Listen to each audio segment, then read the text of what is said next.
Chers frères et sœurs, loué soit Jésus-Christ. Aujourd'hui, nous fêtons la solennité du Sacré-Cœur de Jésus.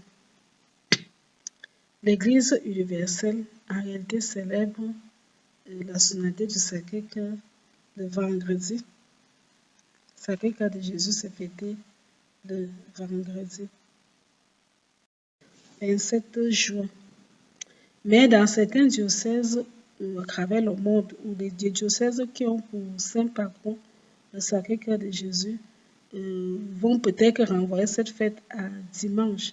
Donc, quel que soit le cas, l'Église universelle, l'Église catholique universelle, l'Église universelle célèbre la solennité du Sacré-Cœur de Jésus. Nous fêtons également Saint Cyril, Saint Ferdinand et Saint Fernand. À l'occasion de la solennité du Sacré-Cœur de Jésus, la première lecture proposée à nos méditations est tirée du livre d'Ézéchiel, chapitre 34, du verset 11 à 16. Ézéchiel, chapitre 34, verset 11 à 16. Ainsi parle le Seigneur Dieu. Voici comme moi-même je m'occuperai de mes brebis et je veillerai sur elles, comme mon berger veille sur les brebis de son troupeau. Quand elles sont dispersées, ainsi je veillerai sur mes brebis et j'irai les délivrer dans tous les endroits où elles ont été dispersées. En jour de nuages et de sombres nuits, je les ferai sortir d'entre les peuples, je les rassemblerai des différents pays et je les ramènerai sur leur terre. Je les ferai paître sur les montagnes d'Israël, dans les vallées, dans les endroits les meilleurs. Je les ferai paître dans un bon pâturage, et leurs prairies seront sur les hauteurs d'Israël. Là, mes brebis se reposeront. Dans de belles prairies, elles brouteront dans de grands pâturages sur les monts d'Israël. C'est moi qui ferai paître mon troupeau. C'est moi qui le ferai reposer. Oracle du Seigneur Dieu. La brebis perdue, je la chercherai. L'égarée, je la ramènerai. Celle qui est blessée, je la panserai. Celle qui est malade, je lui rendrai des forces. Celle qui est grasse et vigoureuse, je la garderai. Je la ferai paître selon le roi. Parole du Seigneur. Le psaume du jour, c'est le psaume 22. Le Seigneur est mon berger, rien ne saurait me manquer. Le Seigneur est mon berger, rien ne saurait me manquer. Le Seigneur est mon berger, je ne manque de rien. Sur des prés d'herbes fraîches, il me fait reposer. Le Seigneur est mon berger, rien ne saurait me manquer. Il me mène vers les eaux tranquilles et me fait reposer, faire revivre. Il me conduit par le juste chemin pour l'honneur de son nom. Le Seigneur est mon berger, rien ne saurait me manquer. Si je traverse les ravins de la mort, je ne crains aucun mal, car tu es avec moi. Ton bâton me guide et me rassure. Le Seigneur est mon berger, rien ne saurait me manquer. Tu prépares la table pour moi devant mes ennemis. Tu répands le parfum sur ma tête, ma coupe est débordante. Le Seigneur est mon berger, rien ne saurait me manquer. Grâce et bonheur m'accompagnent tous les jours de ma vie. J'habiterai la maison du Seigneur pour la durée de mes jours. Le Seigneur est mon berger, rien ne saurait me manquer. Deuxième lecture, lecture de la lettre de Saint Paul apôtre aux Romains, chapitre 5 du verset 5 au verset 11. Frères, l'amour de Dieu a été répandu dans nos cœurs par l'Esprit Saint qui nous a été donné alors que nous n'étions encore capables de rien. Le Christ autant fixé par Dieu est mort pour les impies que nous étions. Accepter de mourir pour un homme juste, c'est déjà difficile. Peut-être que quelqu'un s'exposerait-il à mourir pour un homme de bien. Or, la preuve que Dieu nous aime, c'est que le Christ est mort pour nous, alors que nous étions encore pécheurs. À plus forte raison, maintenant que le sang du Christ nous a fait devenir des justes, serons-nous sauvés par lui de la colère de Dieu. En effet, si nous avons été réconciliés avec Dieu par la mort de son Fils, alors que nous étions ses ennemis, à plus forte raison maintenant que nous sommes réconciliés, serons-nous sauvés n'ayant part à sa vie. Bien plus nous mettons notre fierté en Dieu, par notre Seigneur Jésus-Christ, par qui maintenant nous avons la réconciliation, Parole du Seigneur. Évangile de Jésus-Christ selon Saint Luc, chapitre 15, verset 3 à 7. Luc, chapitre 15, verset 3 à 7. En ce temps-là, s'adressant aux pharisiens et aux scribes, Jésus disait cette parabole. Si l'un de vous a 100 brebis et qu'il en perd une, n'abandonne-t-il pas les 99 autres dans le désert pour aller chercher celle qui est perdue, jusqu'à ce qu'il la retrouve?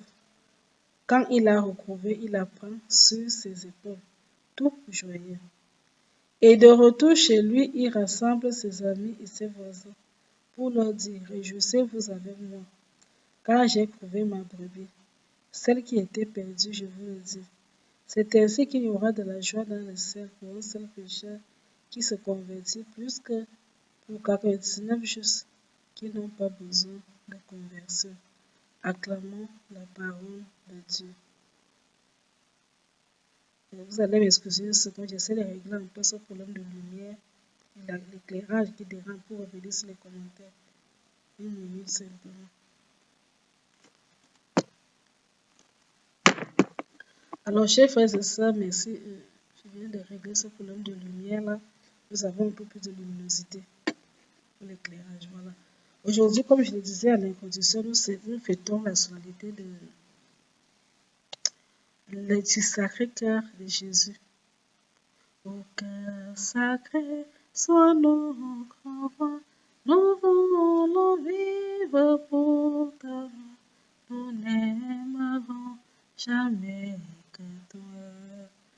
Règne à jamais, que glorieux, dans tous les temps, dans tous les lieux, sur terre comme dans les cieux. Au cœur sacré, sois notre roi, nous voulons vivre sous ta loi, nous n'aimerions jamais que toi. Aujourd'hui, c'est une grande fête et moi, j'aime particulièrement la solennité du Sacré-Cœur parce que j'ai aussi une dévotion pour le Sacré-Cœur de Jésus. Le Sacré-Cœur de Jésus. Dieu a tellement aimé le monde qu'il a donné son Fils unique. Et Jésus a tellement aimé, nous a tellement aimé que, alors que nous étions pécheurs, il a accepté de mourir pour nous. Saint Paul nous disait dans sa lettre aux Romains, on peut accepter de mourir pour aucun juste, peut-être pour une noble cause, peut-être quelqu'un innocent. On peut accepter de mourir pour lui quand tu sais qu'un ami, par exemple, est innocent et qu'on peut le condamner au criminel. Ou alors qu'il y a une injustice qui se passe et toi, tu veux sauver la personne. Tu peux essayer de... Tu peux faire tout pour sauver cette personne. Mais vraiment, quand tu sais que quelqu'un est coupable, c'est très difficile. Parce que notre humanité fait que quand on voit quelqu'un qui a commis quelque chose, la tendance qu'on a, c'est de lui jeter les pierres, c'est de le couvrir simplement. Mais Jésus nous a tellement aimés qu'alors que nous étions, c'est-à-dire nous étions horribles dans le péché, nous étions bons pour l'envers. Il nous a aimés. Le ciel était fermé pour nous. Si Jésus n'était pas venu mourir, imaginez-vous un peu. Abraham, les David, les Moïse, les Élie, les grands prophètes Isaïe, Jérémie, Ézéchiel, donc tous ces grands qui étaient les grands amis de Dieu là. Ils allaient passer, nous, on ne peut pas dire que nous on était, mais ces grands là, ils devaient partir. Ils allaient rester, ils ne pouvaient pas aller en enfer parce que Dieu est juste. Mais ils allaient rester dans le séjour de mort. Allaient-ils finalement voir le visage de Dieu? Le ciel était fermé. Jésus, en mourant sur la croix, nous a donné le salut. Et on nous dit, d'après quand on lit l'évangile selon Saint Jean, le cœur de Jésus a été percé. D'où est sorti l'eau et le sang. L'eau, nous savons que par nature, l'eau lave. L'eau vous lave. Donc quand l'eau passe quelque part, ce qui était impur s'en va. Et le sang de Jésus qui nous rappelle l'Eucharistie, dimanche passé, nous avons célébré la solennité, la fête de Dieu, la solennité du Saint-Sacrement, la fête du corps et du sang de Jésus. On dit que quand Jésus est mort, pour vérifier, on voulait enlever les corps sur la croix. Et en voulant descendre, on s'est rendu compte que les autres qui étaient encore vivants, les deux là, on a brisé leurs jambes. Mais quand on est arrivé Jésus, on a vu qu'il était mort. En tout cas, vu la position qu'il avait été mort. Le soldat a voulu vérifier et que Dieu vraiment était de personne à percer le cœur de Jésus. Saint Jean qui était témoin oculaire parce qu'il était au pied de la croix avec Marie-Madeleine, avec la Vierge Marie, nous dit qu'il est sorti une eau de sang du cœur de Jésus qui montre d'avoir l'extrême souffrance de Jésus. Vous voyez jusqu'où Dieu nous a aimés pour nous sauver. Est-ce que nous nous rendons compte du prix de l'amour? Dans la première lecture, nous avons vu le Seigneur qui nous parle à travers le prophète Ézéchiel. Il dit que moi je suis le bon berger. C'est un peu comme si nous hommes le dimanche du bon berger. Parce que les textes proposés à nos méditation, que ce soit la première lecture, que ce soit le psaume, que ce soit l'évangile du jour, nous parlent du bon berger. Donc, en fêtant le sacré-cœur de Jésus, nous voyons c'est Jésus qui est le bon berger. D'ailleurs, lui-même dit, je suis le bon berger. Je connais mes brebis me connaissent. J'appelle chacun de mes brebis par son nom. Et quand mes brebis écoutent ma voix, ils sont contents. Ils connaissent ma voix et ils sont contents. Dans la première lecture, le Seigneur nous dit que moi, la brebis perdue, je vais la chercher. La brebis qui est malade, je la penserai.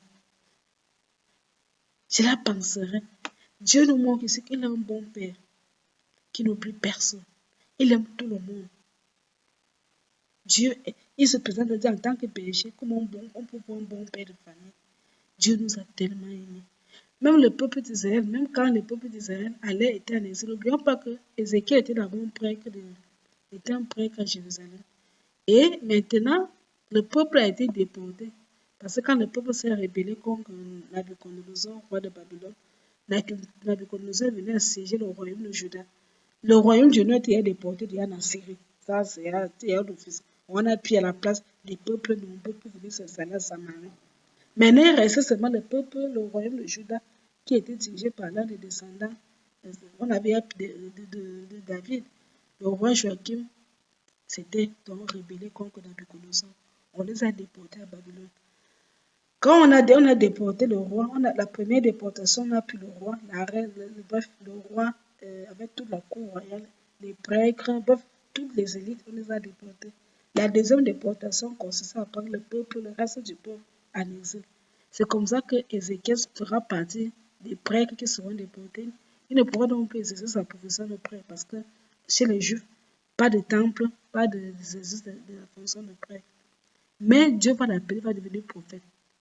Et c'est donc en exil que Dieu parle. Moi, votre Dieu, votre berger, je ramènerai la brebis. Et c'est parfois des messages d'espoir qui permettaient au peuple d'Israël de comprendre que même si sont en exil, Dieu va les ramener la terre promise. Parce que Dieu n'abandonne pas ses enfants. Dieu s'est fait fâcher un temps, mais parce qu'il est bon. Ce n'est pas parce que Dieu ne fait pas du bien parce que nous sommes tellement, parce qu'il a peur de nous, bien c'est par amour pour nous. Il est bon, il sait se fâcher, il sait revenir. C'est parce qu'il nous aime. C'est l'amour qui anime Dieu pour nous. Il fait que même quand il se fait, il nous punit à cause de nos péchés, mais après c'est revenu. David me disait, tu peux tomber entre les mains de Dieu. Quand Dieu lui a dit que tu as fait les recensements, tu m'as demandé mon avis. Je vais te punir. Tu as quoi le choix? Ou je te livre à tes ennemis, ou je t'envoie la peste. David a dit que ne me livre pas à mes ennemis, mieux encore, je tombe en cœur. Parce que je sais que toi, tu es bon et miséricordieux. Tu es bon et miséricordieux. C'est parce que Dieu nous aime.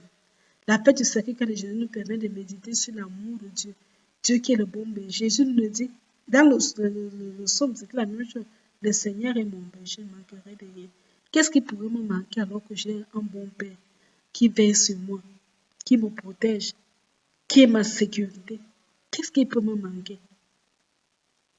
Qu'est-ce qui peut manquer puisque mon Dieu est mon berger? Jésus, le bon berger, là aussi, le cours dans l'évangile. Jésus qui se présente le bon berger. Et il prend une parabole, la parabole de la brebis garée. Est-ce que si toi tu as 100 brebis, c'est grave? Tu vas dire que non, comme j'ai 99, il laisse celle qui s'est égarée. N'iras-tu pas chercher celle qui s'est égarée pour la ramener? Moi, je suis le bon berger, je connais mes brebis. Disons merci au Seigneur en ce jour pour tout ce qu'il fait pour nous, pour son amour pour nous, parce qu'il est mort pour nous. Disons-le combien nous l'aimons. Si vous avez le bonheur de recevoir la communion en ce jour, disons à Jésus, en le recevant, Seigneur, je t'aime. Merci pour tout ce que tu fais pour moi. Merci d'être mort sur la croix pour moi. Merci pour ton sacré cœur qu'on a percé. d'où est sorti l'eau et le sang. Merci, parce que tu es venu me sauver. Seigneur, tu m'as aimé les premiers, moi aussi je vais te dire que je t'aime. Je t'aime Jésus, je t'aime de tout mon cœur, je t'aime de toute mon âme.